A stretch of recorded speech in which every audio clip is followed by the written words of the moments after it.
Bismillahirrahmanirrahim. Alhamdulillahirabbil alamin. Wassalatu wassalamu ala asyrofil mursalin Sayyidina Muhammadin wa ala alihi wa sahbihi ajmain. Amma ba'du. Materi siang ini akan saya isi dengan kitab Abwaabul Farad karangan Sayyid Muhammad bin Alawi Al-Maliki sebagai referensi atau sebagai pegangan tradisi NU Nahdlatul Ulama, di mana di antara tradisi yang sering dilakukan itu melafadzkan kalimat-kalimat thayyibah yang kebetulan dipakai tahlil 1 sampai 7 hari atau 40 hari atau 100 hari. Ini penting saya sampaikan supaya bahwa kalimat itu tetap kalimat thayyibah. Kalimat thayyibah itu la ilaha illallah Muhammadur Rasulullah, di mana keramat kalimat ini adalah orang yang kafir 70 tahun gara-gara melafadzkan kalimat ini menjadi berhak masuk surga. Di Quran dijelaskan qulil ladzina kafaru iyantahu yughfar lahum ma qad salaf. Jadi kalau orang kafir mau mengakhiri kafirnya dengan melafadzkan kalimat thayyibah, maka kesalahan masa lalu itu akan dihapuskan. Jadi kalimat ini benar-benar sakti, di mana orang yang kafir 70 tahun saja bisa menjadi muslim, bisa menjadi mukmin dan langsung berhak menjadi ahli surga. Kemudian kalimat ini kebetulan nasibnya itu ketika dipakai tahlilan, dipakai ziarah kubur itu terus menjadi tersangka. Ini yang PR.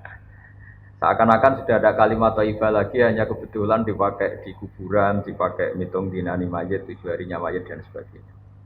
Maka saya sebagai pemerhati itu, saya pastikan bahwa kalimat itu tetap kalimat thayyibah, dan dia tetap kalimat thayyibah, entah dibaca di masjid, entah dibaca di kuburan, entah dibaca pas 7 hari dan 40 hari dan seterusnya. Karena status kalimat ini kalimat yang luar biasa. Sehingga Ibnul Qayyim dalam muqaddimah kitab Zadul Ma'ad ini, supaya teman-teman ngelafadzkan kalimat ini lebih lebih masuk.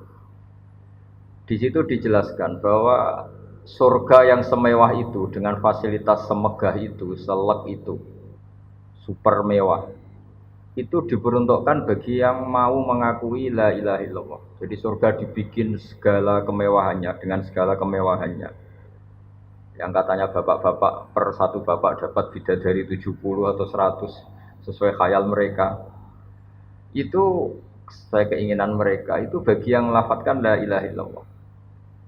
Neraka yang dibikin se-ekstrim itu, yang dalam sebuah riwayat diterangkan kalau batu dijatuhkan ke neraka itu sampai bawah menuju 70 tahun. Kita bisa bayangkan itu kalau betapa dalamnya neraka itu, karena batu dijatuhkan itu untuk sampai ke ujungnya sana, ke cekungan paling dalam itu nunggu 70 tahun. Itu diperuntukkan bagi yang menolak la ilaha illallah. Jadi kalimat ini benar-benar kalimat yang menjadikan surga dibikin bagi yang melafadzkan dan neraka dibikin bagi yang menolak. Betapa dahsyatnya kalimat la ilaha illallah. Jadi kalimat ini tidak mungkin menjadi kalimat yang biasa-biasa saja. Lalu para kiai-kiai, para wali songo dulu, supaya kalimat ini familiar, dilatih, diulang-ulang. Nah, pengulangan-pengulangan ini butuh momentum. Nah, momentum paling orang ingat mati itu ya ketika ada orang mati, ngitung dinari mayit, 40 hari mayit. Ini momentum orang mudah diajak la ilaha illallah, diajak wiridan. Gitu. Sehingga saya pastikan bahwa kultur-kultur ini harus kita bela secara ilmiah, baik ilmiah referensi maupun ilmiah secara sosiologi. Saya ulang lagi, kalimat la ilaha illallah ini kalimat yang begitu sakti, yaitu tadi sampai surga dibikin sebegitu mewah itu untuk yang menerima kalimat la ilaha illallah. Neraka dibikin sebegitu ekstrim, begitu mengerikan itu bagi yang menolak la ilaha illallah.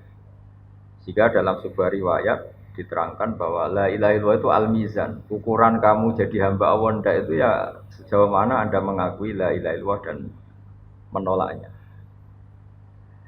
Sehingga saking spesialnya la ilaha illallah itu, suatu saat ini di kitabnya Sayyid Muhammad halaman 102. Wa fihi aidan an Abdillah bin Amrin anin Nabi sallallahu alaihi wasallam anna Musa alaihi salam qala Ya Rabbi alimni syai'an azkurka wa ad'uka bi. Ya Allah, ini Nabi Musa itu kan spesial ya karena beliau kalimullah, beliau orang yang dekat sama Allah. Sehingga mintanya itu ijazah khusus, ijazah yang spesialis hanya untuk beliau. Ya Allah, ajarin saya sesuatu yang dengan sesuatu itu saya bisa mengingat Engkau. Terus qala ya Musa qul la ilaha illallah.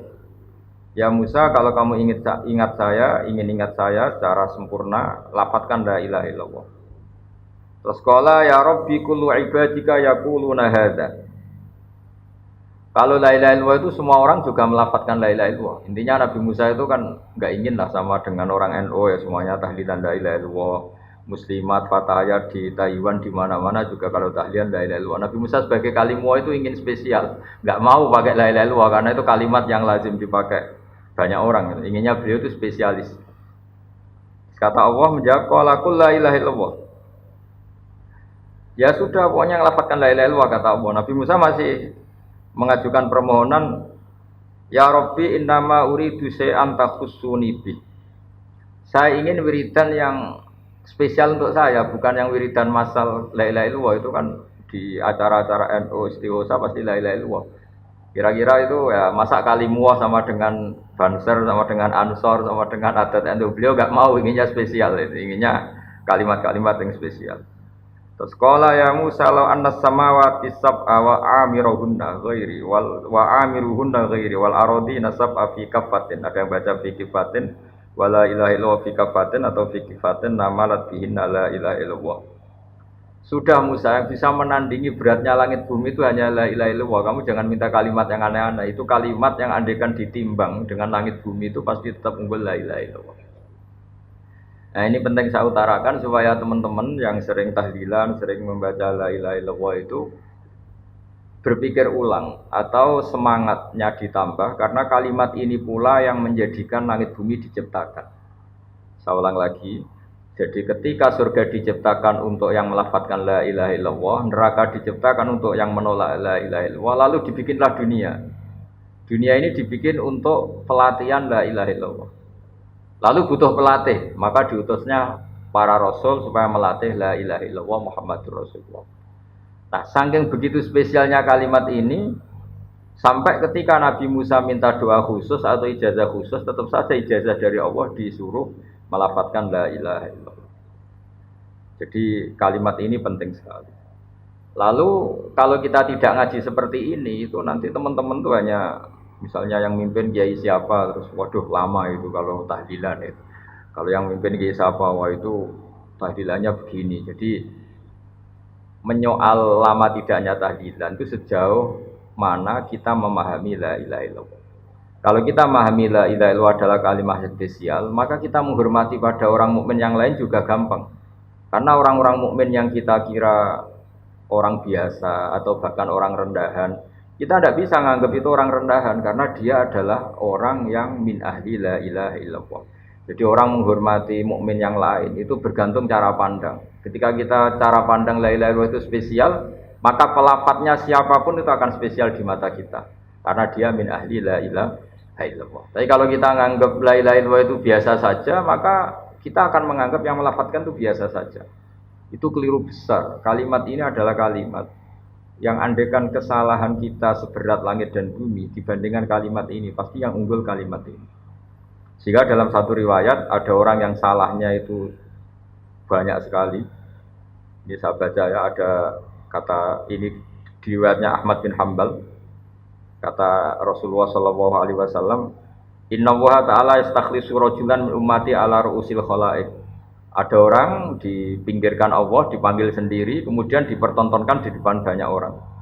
Fayan suruh ali tis'atan wa tis'ina sijilan. Dia dipertontonkan ke khalayak rame bahwa ada bok kesalahan 99 bok kesalahan. 99 kotak kesalahan. Kullu sijilin minha misumadil basar. Setiap bok itu sepanjang mata melihat. Jadi saking besarnya per bok. Per boknya itu sepanjang mata melihat. Ya kira-kira per kesalahan itu berdurasi 10 kilo lah. Jarak. Sumayaqulu atunkiru min hadza syai'an. Kamu ngakui bahwa ini yang kamu lakukan semua. Singkat cerita orang itu ngakui. Terus Allah fayukhriju bitaqatan fiha asyhadu alla ilaha illallah wa asyhadu anna muhammadar rasulullah. Jadi saya ulang lagi ya, dia punya 99 kotak kesalahan, per kotak itu sepanjang mata melihat. Jadi saking besarnya, saking tingginya. Jadi dilihat ke atas sepanjang mata melihat, dilihat menjauh juga sepanjang mata melihat. Lalu dikeluarkan kotak kecil. Terus si orang tadi bilang, ya Rabbi ma hadil bitaqah ma hadis sijillat. Lalu apa artinya kebaikan yang satu kotak kecil dibanding kesalahan 99 yang sebesar itu? Terus kata Allah, innaka la tuzlam, kamu tidak akan terdolimi. Terus fatu da'u sijillat fi kafatin, ada yang baca fi kifatin wal bitaqah fi kifatin. Qala fato sati sijillat wa taqulat al bitaqah. Fala yasqulu ma'asmillahi ta'ala syai'un. Jadi ketika 99 box tadi ditimbang dengan satu kotak kecil yang berisi la ilaha illallah Muhammadur Rasulullah, itu menang kotak kecil yang berisi la ilaha illallah Muhammadur Rasulullah. Karena nama Allah ini tidak akan tertandingi, nama Allah ini tidak akan terkalahkan. Jadi ibaratnya beginilah, para malaikat itu kalau ditanya, ini satu timbangan kecil tapi ada nama Allah, dengan yang sebesar itu, sebanyak itu tapi tidak ada Allahnya, tentu malaikat akan milih yang ada Allah, yaitu la ilaha illallah.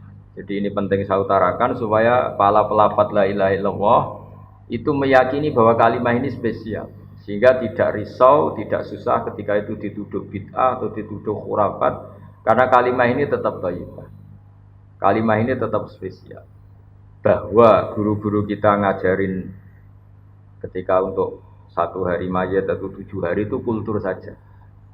Sehingga orang NU sendiri ya jangan melafatkan itu nunggu diundang tahlil. Kalau diundang tahlil melafatkan itu, kalau ndak itu ya keliru juga. Itu ya sama saja salah, itu kalimat yang spesial kalau kita bacanya pendak diundang tahlil itu juga salah. Tapi salah juga kalau kalimat ini menjadi tidak spesial hanya karena tuduhan-tuduhan kita dianggap khurafat atau bid'ah. Jadi saya pastikan bahwa kalimat ini spesial berdasar hadis yang disebut oleh Sayyid Muhammad qad akhraja Ahmad wan Nasa'i wa Tirmidzi aidan min hadits Abdullah bin Amr. Terus saya cek di beberapa kitab, di kitab Ithaf itu ada di juz 14 halaman 636, diperkuat lagi oleh kitab Ithaf yaitu karangannya Said Zabidi Syarah Ihya. Jadi di kesempatan yang baik ini saya mohon, kalau melakukan wiridan yang diajarkan para guru itu pastikan referensinya secara detail. Kemudian barokahnya referensi itu kita tidak gamang, tidak risau, tidak gentar kalau mengalami tuduhan yang macam-macam. Karena kalimat ini tetap kalimat thayyibah. Status permanennya itu kalimat thayyibah. Bahwa, itu saya ulang lagi, bahwa mungkin kita baca itu dianggap nggak tepat waktunya atau nggak tepat momentumnya. Itu urusan kita. Tanpa dituduh yang lain pun, kalau kita punya etika nggak boleh baca itu ketika di kamar mandi atau ketika kondisi kita sedang tidak baik dan sebagainya dan sebagainya. Jadi saya pastikan kata Ibnul Qayyim ketika ngendikan fadilahnya la ilaha illallah, beliau ngendikan kalimat ini itu kalimat yang menjadikan surga dibikin. Ukurannya ya gampang, yang menerima kalimat ini. Neraka yang begitu ekstrim, begitu horor, menakutkan, dibikin juga bagi yang menolak kalimat ini. Betapa kalimat ini yang menjadikan ada surga dan neraka. Ukurannya ya kalimat ini, yang melafadzkan atau yang menolak. Nah, dengan spesial kalimat itu, maka terus kiai-kiai mentradisikan supaya sering dibaca.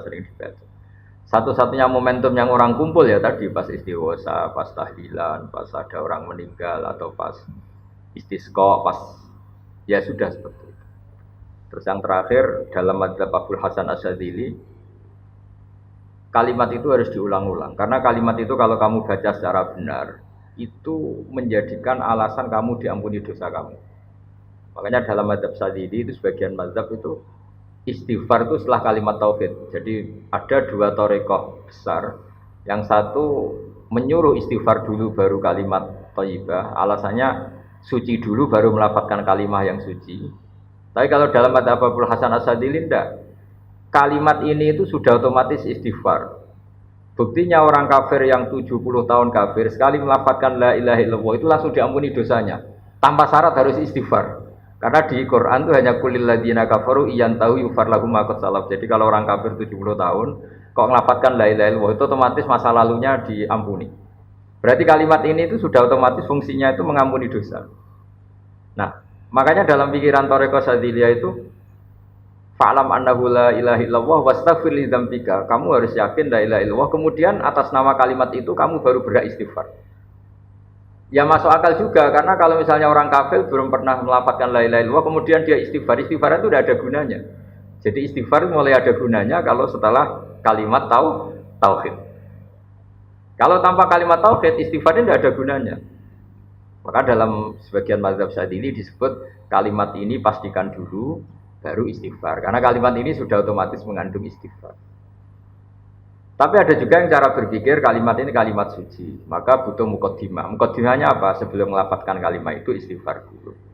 Ya saya pikir itu nggak perlu diperdebatkan karena itu masalah zauq, masalah rasa, masalah sanad, juga masalah ijazah. Ya monggo mawon kalau mau wiridan la ilaha illallah dulu atau istighfar dulu. Yang penting saya pastikan kesakralan kalimat ini tidak bisa gugur oleh tuduhan apapun, oleh pikiran apapun. Karena kalimat ini status permanennya itu al-baqiyatus sholihat, kalimat yang abadi, kalimat yang selalu layak, as-sholihat itu selalu layak dibaca di dunia maupun di akhirat. Saya kira demikian. Mohon maaf atas semua kesalahan. Wassalamualaikum warahmatullahi wabarakatuh.